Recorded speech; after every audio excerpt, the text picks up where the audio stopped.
Então, muito bem, bom dia a todos. Novo encontro do GPF, dessa vez com o período da manhã. Nós estamos discutindo o texto de Gerlane Santos Abreu e Fábio Zoboli.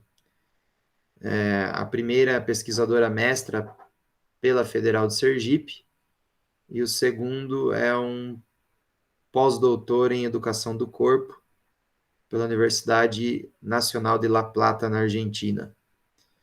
Então é legal essa relação, não conheço nenhum dos dois, mas o Brasil tem alguns diálogos com os argentinos, né? Mais notadamente com o Walter Bracht e o Ricardo Crisório, e no próprio Combrace tem alguns gringos ali no grupo, né? Pessoal do Uruguai também, Chile, Colômbia. Então, o Brasil, as universidades brasileiras, elas têm capitaneado aí uma escrita crítica da educação física já há algumas décadas, e esse texto é num sentido mais pós-crítico, né, trabalhando com os estudos culturais. O título do texto é Interpelando o CrossFit como uma pedagogia cultural de educação do corpo, e ele foi publicado no ano de, deixa eu ver aqui, eu acho que é novíssimo, né, porque eu recebi o aviso pelo Google, Google Acadêmico, quando você deixa registrado lá. Não estou achando o ano aqui, mas eu acho que é 2021. No PDF não tem o ano. Mas eu acabei de receber essa notificação de pesquisa, então deve ser 2000. Maio de 2021, aceito em 18 de maio de 2021, é isso, Rubens? Tá no final do texto, é isso? Tá no final. Então é isso aí mesmo. Então ele foi recebido em dezembro de 2020, aceito em maio e publicado agora, provavelmente, aí é o mês da revista, publicado agora em, sei lá, também, tá, volume número 8, número 45, deve ser esse mês. Então é um texto bem fresco. É um texto que utiliza o campo dos estudos culturais como referência. Estudos culturais é um campo que surge ali, né, na Inglaterra, né, e tem alguns intelectuais destacados que eles vão tentar entender a cultura como um espaço de enfrentamento, né? Então é uma linha progressista, mas que difere da linha marxista, né? Então vai escapar dessas teorizações que se dão acerca da questão de classe, para poder ampliar o referencial de análise para outros marcadores sociais, como, por exemplo, né, a questão da sexualidade, a questão das nacionalidades, a questão das etnias, né, das raças, etc. Né? Então, outros marcadores funcionam também como um ponto de apoio ao se realizar uma análise das relações de poder na sociedade, e não aquela análise estritamente econômica, típica das pesquisas marxistas, né, que compõem aí um pensamento mais clássico na teorização crítica acadêmica, né. Então, nós estamos falando de coisas mais recentes ali, que vão surgir só a partir dos anos 60, 70, chegam no Brasil no final dos anos 80, 90, e na educação física já nos anos 2000, né? Para você ver como se trata de um movimento bem recente, né? Na educação física, ela vai chegar nas teorias curriculares via Neira e Nunes, Neira me orientando de mestrado, atual orientando de doutorado do João Pedro, ele acabou de entrar, né, para fazer com o Neira. Inclusive, esse artigo aqui comete um crime com o Nunes, né? Porque Neira e Nunes trazem a ideia de currículo cultural da educação física, mas Neira com muito mais força no multiculturalismo crítico e Nunes com o pezinho nos estudos culturais. Aí a escrita aqui atribui a Neira a responsabilidade, né, pelos estudos culturais e meio que abandona Nunes aí no rolê. Se o Mário ler esse texto, ele vai ficar chateado, né, do jeito que ele foi escanteado aqui nas explicações da autora e do autor do texto. Bom, o que diz esse campo dos estudos culturais, então, né? É um campo progressista, então ele fica olhando para as injustiças sociais. Acho que isso é um ponto importante para vocês entenderem, né? Então, é um campo, ao entender a cultura como um espaço de enfrentamento, o foco é a desconstrução de certas naturalizações.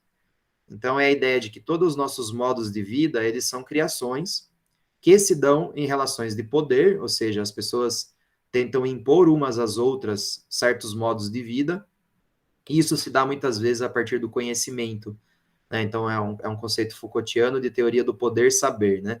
Então, ao definir-se a verdade das coisas, estabelece certas normas de como viver. Então, os estudos culturais vão se interessar justamente em como o conhecimento e o poder vão formando identidades, ou seja, ao disseminar certos conhecimentos, as pessoas vão acatando para si certos modos de vida, né? E isso tem a ver com relações mais amplas, relações sociais que envolvem interesses, desejos, vontades políticas, né?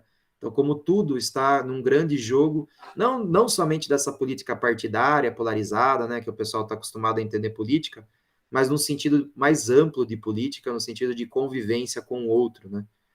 Então, é uma ampliação da ideia antropológica de que todos nós somos criadores e reprodutores de cultura, mas ampliando essa ideia justamente para que essa criação e essa reprodução se dá sempre num embate, né? Sempre num movimento de disputa, né? Então, as ideias de como a vida deve ser, de como as pessoas devem se comportar, elas são disputadas, né?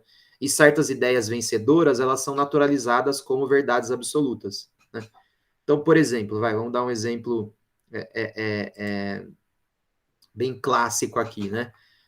A sexualidade passa por esse processo de normalização. Então, certos campos do conhecimento, notadamente o teológico, mas também passando pela biologia e outros campos, né, até a psicologia, em determinado momento se falou até em cura gay, eles vão dizendo certas verdades de como deve ser o comportamento sexual das pessoas. E aí qualquer pessoa que não se encaixa nessas normas, elas sofrem sanções, né? Elas são perseguidas, sofrem preconceito, né? Elas têm um espaço reduzido na sociedade. Então, qual é o foco dos estudos culturais? Mostrar que essas verdades supostamente absolutas nada mais são do que criação. E por que você luta nesse embate de como a verdade é estabelecida? Justamente para permitir que as outras pessoas possam viver a vida como elas bem entendam. Então, veja bem, a crítica que se faz ao CrossFit nesse texto aqui não é uma crítica no sentido não faça CrossFit. Não é uma crítica no sentido o CrossFit é algo do mal, né, que promove aí uma identidade subalterna, assujeitada, não é essa a ideia. A ideia é que o CrossFit, enquanto qualquer outro artefato cultural, ou seja, enquanto uma criação humana, enquanto uma criação da sociedade, nesses embates, nessas forças que se enfrentam, ele funciona como uma pedagogia, né? Ele, assim como qualquer outro espaço cultural, ele vai ensinando certos modos de vida e vai colocando certas verdades para funcionar na subjetividade das pessoas, né? E até aí tudo bem, porque todo artefato cultural faz isso. Entretanto, quando se constitui uma identidade, uma norma, uma verdade, né, um certo espaço ali fixo de como as coisas devem ser, automaticamente você deixa de lado tudo aquilo que difere, né? Tudo aquilo que não está representado naquele espaço. Portanto, quando o CrossFit defende certo tipo de corpo, né, muito próximo da ideia de fitness, né, ele está defendendo que todos os corpos que não se encaixam naquele modelo seriam então corpos, né, de pessoas que não são empreendedoras de si, pessoas que não são disciplinadas, pessoas que não sabem, né, se esforçar o suficiente para adquirir certo modelo de corpo. Então, não se trata de condenar os corpos produzidos pela pedagogia do CrossFit, né? As pessoas têm direito a estabelecer as relações com os artefatos culturais como bem entenderem e buscar o corpo atlético, fitness perfeito à vontade.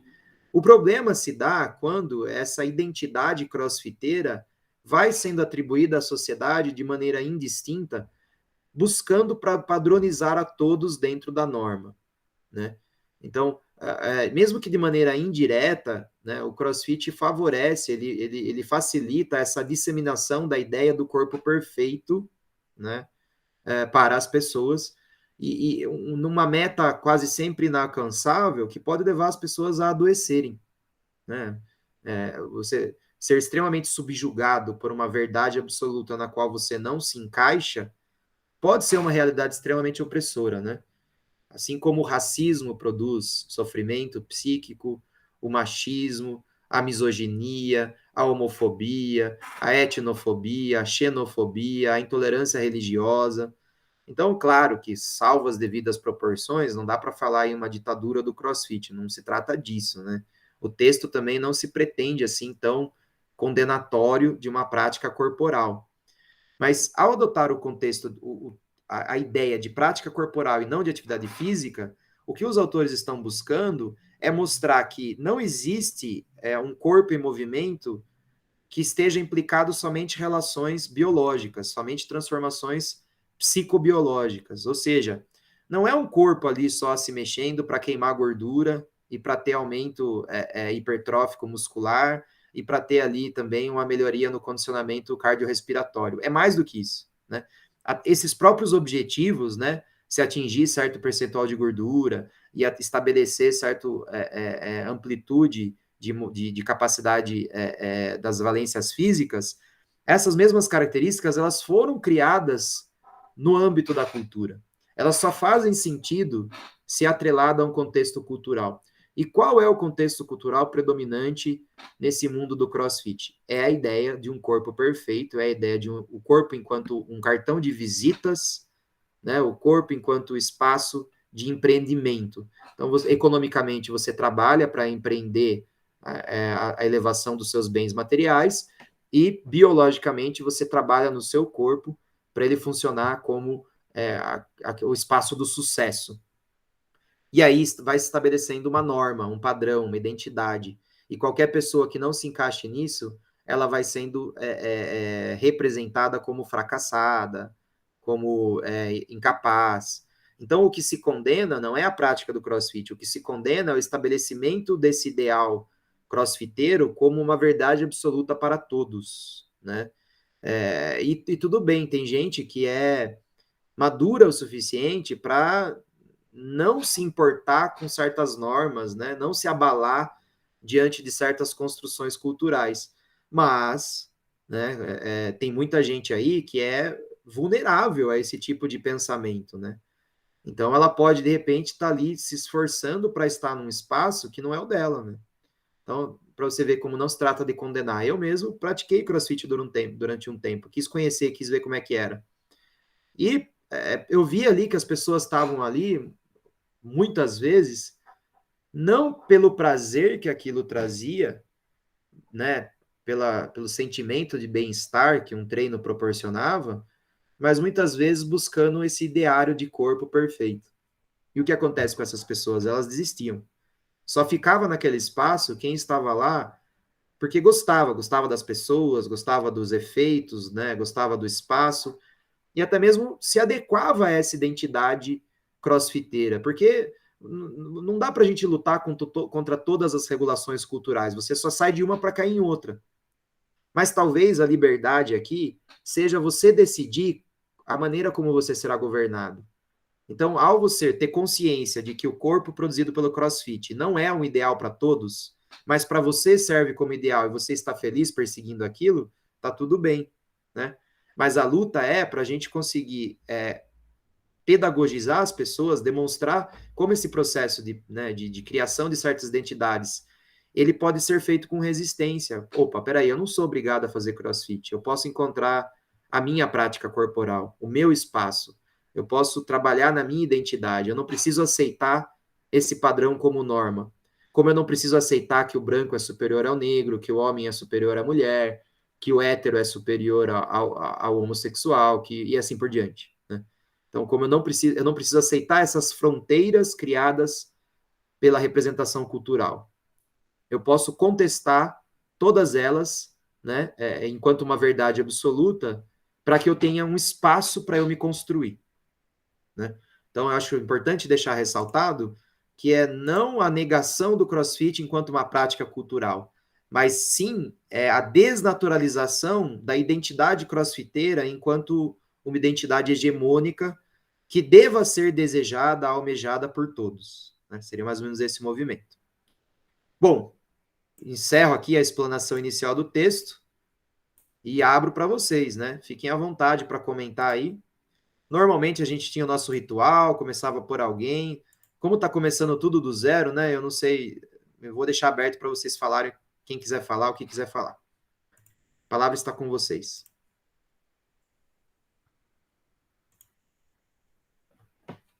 Esse é o primeiro encontro da manhã? Pois é, João, eu fui pai, né? E aí lascou tudo, né? Os encontros e tal, né? Não pude aparecer em vários, né? Tive licença, então por isso nós estamos começando agora, por isso até que tá vazio, assim. Acho que a galera meio achou que não ia ter esse semestre, porque eu cancelei várias vezes, sabe? Entendi. Mas é o primeiro. Eu na verdade, não fiz a leitura, tá? Você comentou que era uma surpresa eu estar aqui. Para mim também foi porque eu fui para Sorocaba, né? Que eu estava levando a documentação do concurso.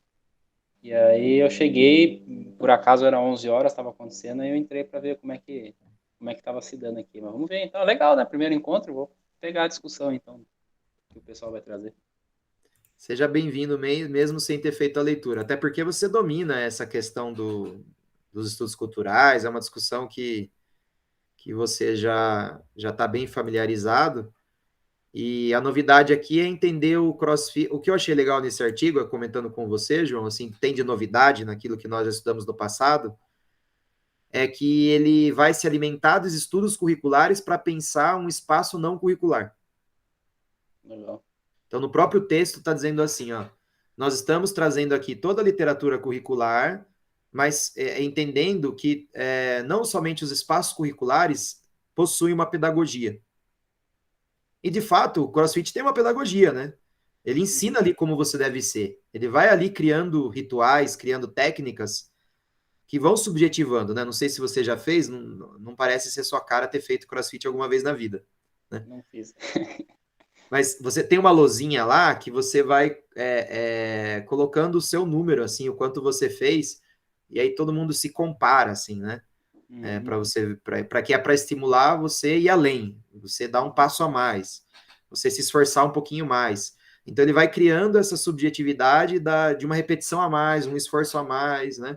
Essa lógica, né? Que é bem a lógica da produção do capital, né?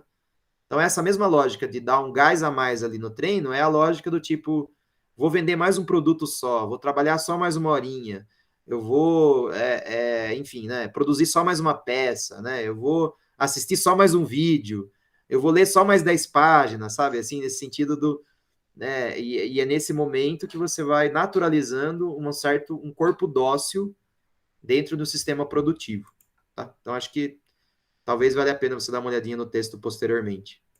Legal, vou dar uma olhada. Mas eu acho bacana, né? Porque o texto traz essa ideia dos estudos culturais no sentido interdisciplinar, não da escola, né? Mas no sentido de outros espaços, né? Então, como fizeram já outros autores, né? Analisar essas pedagogias aí dos filmes, né? Dos desenhos, enfim. Acho que o Hall gostava, tinha jornalismo na formação, né? Trazia isso para o jornalismo e acho legal, então, o pessoal trazer isso não só para a escola, mas para outros ambientes, né? Como o CrossFit e tudo mais. Então, acho bacana, vou acessar esse texto depois.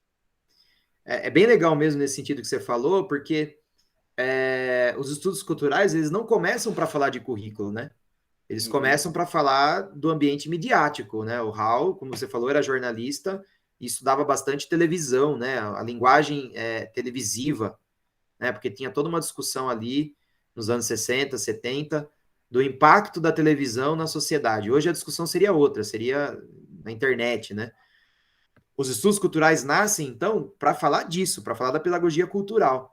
É que daí, posteriormente, os curriculistas vão se apropriar dos estudos culturais para pensar o currículo, e no Brasil, os estudos culturais chegam via esse pessoal lá da Universidade Federal do Rio Grande do Sul, que é um pessoal da educação, e que eles vão trazer os conceitos dos estudos culturais para o âmbito curricular para a escola. Mas na sua gênese, os estudos culturais não estão preocupados especificamente com a escola, mas sim com a cultura mais ampla. Então, no Brasil, girou essa tradição mais forte no âmbito curricular, né, na área educacional, do envolvimento com os estudos culturais, do que na galera sei lá, de administração, de comunicação, de, né, mídias. Não que não tenha, tá? Tem vários especialistas brasileiros nessa campo também. Mas gerou essa peculiaridade no Brasil, os estudos culturais serem mais fortes na educação, no currículo, do que no âmbito, né, da comunicação e da publicidade, etc. Né? Mas isso é uma característica brasileira, mas na sua origem, os textos são para analisar a cultura. E aí eu já convido, né, para a semana que vem, eu pretendo fazer encontro a cada 15 dias, tá, gente? Mas como a gente estava meio devendo encontro, semana que vem nós teremos com a Andressa, né? E o texto que a Andressa fez, eu fui orientando dela, é o TCC dela, que virou o artigo publicado, vai fazer esse movimento também não escolar, vai analisar como que a televisão brasileira representa as mulheres no futebol, né? Também amparado pelos estudos culturais. Então, a discussão de hoje, ela serve como um estofo teórico para a discussão da semana que vem, quando a Andressa vem apresentar o artigo dela sobre a mulher no esporte. Né? Bom, mas eu quero ouvi-los, eu fico falando aqui sem parar. Maria, Bianca, Luiz, querem comentar alguma coisa? Ai, Rubens, eu ainda não tô nessa vibe aí ainda de comentar muita coisa, não. Você já falou tanta coisa. Mas o que Ainda você não pensa peguei sobre o o que eu jeito. falei? O que você pensa sobre o que eu falei? Você já fez CrossFit? O que você Não, entende? não, eu não fiz CrossFit, mas em relação ao que você falou dos exercícios em lousa, em realmente um querer chegar, uma concorrência, na verdade, né? De querer realmente chegar mais próximo ou ser melhor, né? Bater a meta do cara, enfim. É o que eu vejo, e não só nisso, em alimentação também, eles têm uma linha que eles também batem como correta, porque na época eu fazia alimentação saudável, então eu dava muito de frente com essa galera do CrossFit, em relação a carboidratos, e lá, que eles também batem muito nessa linha do raciocínio de alimentação, não só dos exercícios. E pelo texto aqui é o que você comentou, a relação do fit, da palavra mesmo, que remete, né, a ter um corpo X, que é dentro do parâmetro e normas que a gente sempre debate, né, que sempre acaba vindo a mesma história. Mas realmente eu acho que eu não estou muito preparada para falar muita coisa, assim, mas foi isso, o que eu sinto é isso mesmo. E também tem essa questão, que nem você falou, do tecnicista, não é? Que é muito isso, repetição, repetição, repetição, você não pensa, chega uma hora que seu corpo já está fazendo uma coisa sem pensar, né? Não sei se isso tem a ver com o texto, mas é uma coisa que eu sinto nos movimentos, agora pesquisando, não agora, né? Quando a gente está fazendo alguma pesquisa de algum movimento que tem relação com o CrossFit, é muito técnico, né? Sim. E aí, dentro do que você falou, né, é exatamente isso. É uma produção de um certo tipo de corpo. Eu só faria uma correção no texto, que eu acho que os revisores e os autores, eles não adentraram muito a questão do CrossFit para fazer a crítica. Acho que poderia ter aprofundado um pouquinho mais. Porque eles vão usar muito bem o termo fitness, né? Fit é caber e ness é estar consciente. Então, fitness é a ideia de você estar consciente da sua necessidade de caber dentro das coisas, né? De estar com a saúde em dia, né? De estar saudável. Então, novamente, não tem nada de errado com isso, tudo bem? Não tem nada de errado em você querer estar fit, magro. A questão não é essa. A questão é quando você produz que isso como verdade válida para todos. É esse o rolê errado, né? E aí você vai produzindo uma gordofobia, você vai produzindo metas irrealistas para o corpo das pessoas, pessoas traumatizadas, vigorexia, anorexia, pessoas complexadas com o próprio corpo, né? Esse é o problema. A gente está desnaturalizando essa normalização de um certo ideal de corpo. Então, fitness os autores usaram muito bem, mas crossfit eles usaram mal, porque cross aqui é a ideia de treinamento cruzado, né? O crossfit ele congrega o treinamento de levantamento de peso, ginástico e o treinamento cardiorrespiratório, né? Então são treinamento aeróbico. São 3 tipos de treinamento num só, visando justamente produzir o corpo mais capaz possível, né? Então é uma lógica muito... O CrossFit nasce entre os militares. O cara, se não me engano, era um ex-policial ou um policial aposentado, alguma coisa assim. Então ele nasce nessa lógica de produzir o corpo mesmo mais ativamente perfeito possível, assim. Então, até na sua origem, ele não era necessariamente uma coisa estética, né?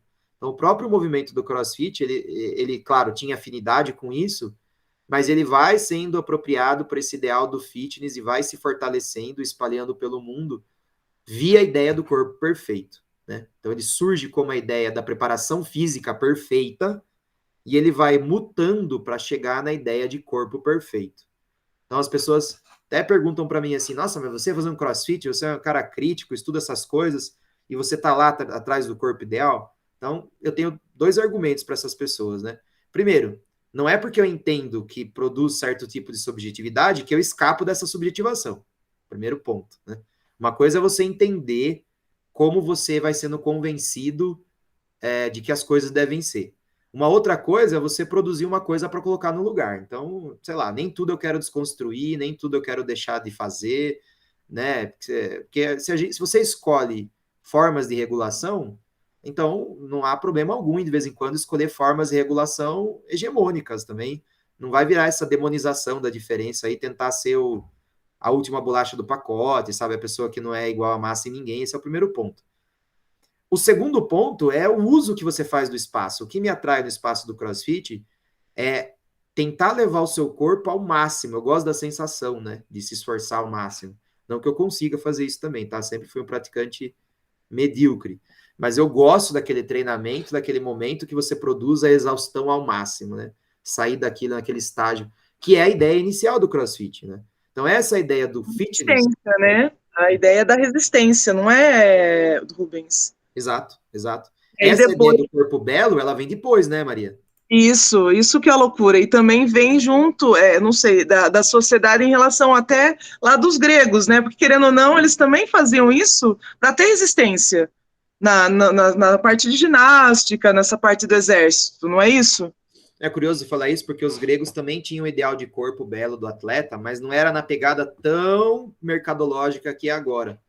Não, tira isso, é por causa que eles precisavam lutar, né? Eles tinham que estar, e isso é uma condição que o corpo vem, né? De tanto que você faz, ele vem, a musculatura vem, né? Independente de musculação, crossfit, o que você praticar, o seu corpo vai vir, é uma consequência, né, da prática esportiva de qual for.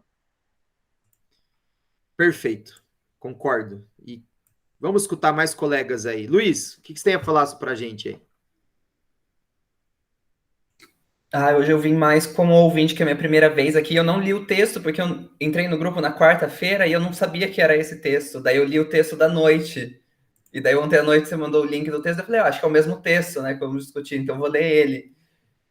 Não tem problema nenhum. Você E está daí se hoje eu vim mais ambientando, para não tem problema entender nenhum. como funciona para os próximos estar mais preparado. Mas você não tem uma opinião sobre o CrossFit, sobre essa coisa do fitness? O que você pensa sobre isso, assim, mesmo sem leitura? Eu concordo que ele produz as pessoas condicionadas àquilo e ele produz um certo tipo de pessoa, né? Porque você automaticamente já olha para a pessoa e já fala, esse é do CrossFit. É diferente de outras modalidades que você não sabe logo de cara. Você não sabe se a pessoa joga basquete ou vôlei, se você olha para ela tão necessariamente. Mas uma pessoa do CrossFit é um corpo automaticamente que você já consegue notar, eu acho. Concordo, que é mais destacado. Eu penso que todas as práticas culturais, elas são pedagogias culturais, né? Então, você produz um certo tipo de identidade em qualquer espaço, né? O pessoal dos esportes produz um certo tipo de pensamento. Agora, eu também concordo que a identidade CrossFit, ela vem ganhando espaço justamente pela marcação insistente e pela compatibilidade com essa lógica da competição social contemporânea, né? Então, casa muito bem uma coisa com a outra. Então, é meio que um clichê quase, né? Você ter certo status depende de certo tipo de corpo, depende de certo tipo de cargo, depende de certo tipo de carro, depende de certo tipo de parceiro que você tem ou parceira. Então, meio que vem esse modo de pensar que vem, assim, quase que uma cesta, né? Que se torna o ideal, o imaginário de sucesso. E qual é o problema com isso? O problema não está em você almejar essas coisas, o problema está em a grande massa de pessoas almejar certas coisas sem refletir o porquê, né? Se de fato elas querem aquilo, né? Ou pessoas que já se assumem como não como pessoas resistentes que não irão aderir a certa identidade e elas serem alvos de perseguição ou de escárnio ou de exclusão por elas não aderirem a certas formas de pensar. Eu acho que esse por que isso é importante para nós enquanto professores, né? Primeiro, para a gente, dependendo do espaço que tiver, né, se isso for permitido profissionalmente, na escola isso é notável, promover essas reflexões que desnaturalizam, né, certas representações dos artefatos culturais. Esse é o primeiro ponto. Mas mesmo quem não atua na escola, né, que não tem a capacidade não tem às vezes espaço, nem deve, não tem como função estabelecer esse pensamento crítico acerca das coisas, em outros espaços eu também julgo importante o professor ter essa percepção, sabe? Não sei, de repente você está lá vendo o seu aluno odiando aquilo. Não, eu tenho que estar aqui, porque, nossa, olha como eu tô gordo, né? Mas você gosta daqui? Não, eu odeio.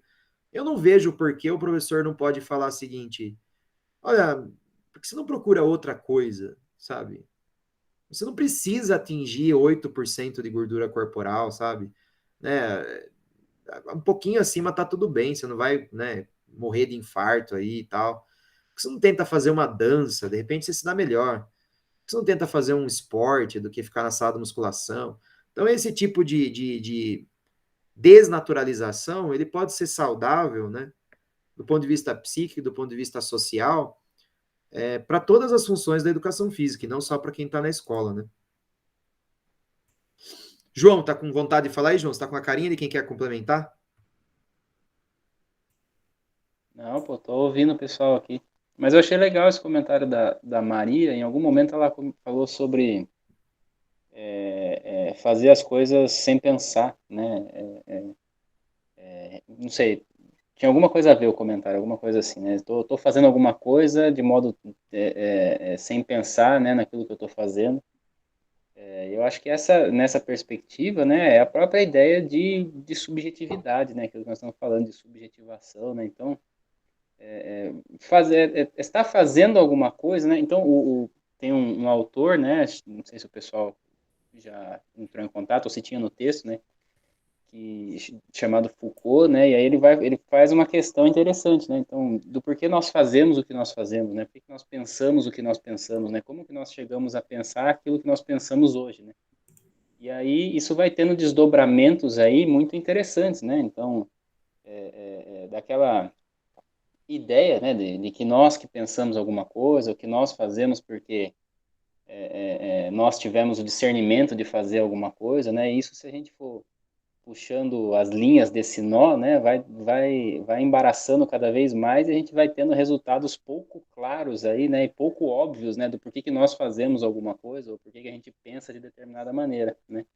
Isso tem tudo a ver com a cultura, né, enquanto produção de significados, né, todo um universo simbólico, né, que estamos inseridos, né, enquanto nós, enquanto coletividade, né, que nos dizem como as coisas são, como as coisas acontecem, o que nós devemos fazer ou não fazer, né? E aí eu acho que os estudos culturais nos ajudam muito nisso, né? Entender que isso é uma questão cultural, né? Que a gente não simplesmente vai agir no sentido de destruir essas relações, né? Mas de nos questionar dessas relações, né? E aí entra muito o que o Rubens está falando, né? Então, a partir do momento que eu questiono isso, eu me coloco em xeque, né? E posso me perguntar, poxa, por que eu faço isso? Será que eu gosto de fazer isso? Será que eu não gosto, né? Será que eu poderia estar fazendo outra coisa, né? Por que não? Por que eu faço? Por que eu não faço? Enfim. Não só parar de fazer alguma coisa que você não gosta, mas fazer coisas que você talvez possa gostar, né? Se permitir experimentar alguma coisa. Enfim, várias possibilidades, né? Entender o discurso em vez de só repetir, né? Eu acho que isso tem uma coisa interessante. Eu acho que até nas nossas aulas de jogos invasivos, que o Rubens ele vive tentando fazer todo mundo ter o pensamento crítico e entender por que não gosta daquele esporte, por que não gostou daquilo e como alterar aquilo. E eu acho que isso é bastante importante no nosso meio aqui. Eu acho que o CrossFit, as pessoas que praticam têm um pouco de repetição mesmo, não só no movimento, mas no pensamento. Eles escutam um discurso sobre o CrossFit e só repetem esse discurso, em vez de realmente pensar sobre o discurso em si. Vai criando uma seita, né, Luiz? Assim, Era exatamente a palavra que eu estava pensando. E eu acho que é engraçado também, tem a questão do CrossFit, que além da movimentação, da alimentação, tem o ambiente. Todos os ambientes são padronizados. Têm sempre a mesma cara. Então, independente, não tiver, é igual uma igreja, ela sempre tem a mesma cara. Por mais que ela tenha algumas diferenças entre uma e outra, elas têm a mesma cara. é isso. Porque vai naturalizando uma verdade. É perfeito, é uma igrejinha. CrossFit não inventou isso, tá? Ele só é o esporte da moda. Nem sei se é da moda mais, porque já tem outras novidades surgindo. Mas pelo menos é a última grande novidade da educação física, o CrossFit. Mas, assim, outras modalidades já fizeram isso no passado. As lutas fazem isso, né? Você entra numa modalidade de luta, o professor tenta controlar o que você pensa, criar uma doutrina, ele é o mestre, você tem que recitar certos mantras, aquilo é uma verdade absoluta. Isso acontece nas danças. Então, é essa lógica da formação doutrinária de alguém, né? E aí a pessoa perde o senso crítico de refletir se aquela doutrina faz bem para ela. Porque eu não tenho problema nenhum com a doutrina, desde que eu não seja obrigado a seguir aquilo, né? Esse é o grande lance, né? Como eu não tenho problema nenhum com igreja. A pessoa pode ir lá na igreja aqui do lado e achar que quem não vai lá vai para o inferno. Não tem o menor problema com isso. Meu problema é se ela vier aqui e disser para mim que eu tenho que ir lá também, senão eu vou para o inferno, sabe? É o lance. E esse é o risco, né? Porque não que o CrossFit apresente esse risco, longe disso. O texto nem fala isso. Mas todas essas possíveis seitas, elas tentam se expandir. E elas tentam impor a sua verdade aos demais. Tanto que vai criando até uma certa treta, né? Você vê que na faculdade, alguns alunos assim que são da musculação, claro que é leve, né? Isso não chega a ser um problema social grave. Mas tem ali uma certa disputinha entre quem é da musculação e entre quem é do CrossFit, né? Porque digamos que são seitas diferentes, né? E elas ficam se enfrentando para impor qual é a verdade absoluta das coisas, né? Qual que é o método de treinamento que é melhor, que é mais forte, que é mais poderoso, etc, etc. As pessoas deixam de encarar como opções. Eu tenho opções. Esse mês eu quero na musculação. No outro eu quero na yoga. No outro eu quero fazer crossfit. Eu tenho opções. São opções, né? Mas não, essa pedagogia cultural ela vai se impondo como uma verdade e não como uma possibilidade, como um modo de ser, né? Então, é importante destacar isso, senão dá a impressão que a gente é o chato que condena tudo, né? Não, CrossFit é uma bosta, musculação é uma merda. Isso é o chato, você é o chato. Então, não faz nem sentido ser profissional de educação física se você não gosta de nada da educação física, né? Eu vejo isso às vezes na academia, assim, tem gente que vira tão crítico, mas tão crítico, que a última vez que a pessoa jogou bola foi no primeiro semestre da faculdade, sabe? Aí eu fico pensando, por que faz educação física um desgramado desse, né? Se é só para escrever artigo, metendo pau em tudo, tá tudo ruim, tá tudo uma merda. Acaba, por exemplo, galera criticando Olimpíadas, assim, a gente sabe que Olimpíadas é um evento mercadológico, a gente sabe que as Olimpíadas é um evento regulamentado, né, por uma série de leis que são problemáticas, ele possui relações econômicas com grupos hegemônicos. Dá para estabelecer uma crítica fodida a toda a lógica por trás dos grandes eventos internacionais esportivos. Por outro lado, uma prática esportiva olímpica é linda, né? A Raíssa ganhando prata foi maravilhoso. Você assistir as modalidades esportivas, o que os atletas da ginástica artística, as atletas fazem, é um negócio de outro mundo. Então, você pode criticar alguns aspectos, né, que diminuem a vida, né, que impõem padrões, que geram, assim, subjetividades subalternas, ao mesmo tempo que você aprecia o espetáculo estético, né, a potência de vida, aquela coisa que impacta, né, ali, direto no inconsciente, né, não é uma questão racional, é uma questão de te motivar mesmo, de te emocionar, de tão bonito que é, né? Então, é importante fazer essa distinção para a gente não sair como um chato, né? Então, não se critica o CrossFit, se critica a ideia de que todo mundo tem que ser crossfiteiro. Não se critica quem faz CrossFit. Se critica a ideia de que todo mundo tem que ter o mesmo corpo. E que todo mundo tem que fazer 1000 agachamentos por minuto e ter a barriga de tanquinho e percentual de gordura lá embaixo e ser capaz de correr, etc, maratonas, etc, etc, etc. Bom, gente, da minha parte era isso. Passo para vocês aí falarem alguma coisa final, que o nosso tempo está acabando.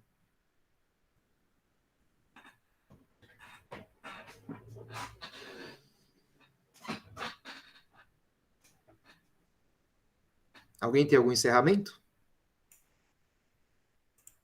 Eu não tenho, Rubens. Só para a gente não ficar no silêncio também, que aqui é de boa. Sem problemas. Bianca também? A Bianca timidinha, só escreveu aqui do lado. Nada a acrescentar, Bianca?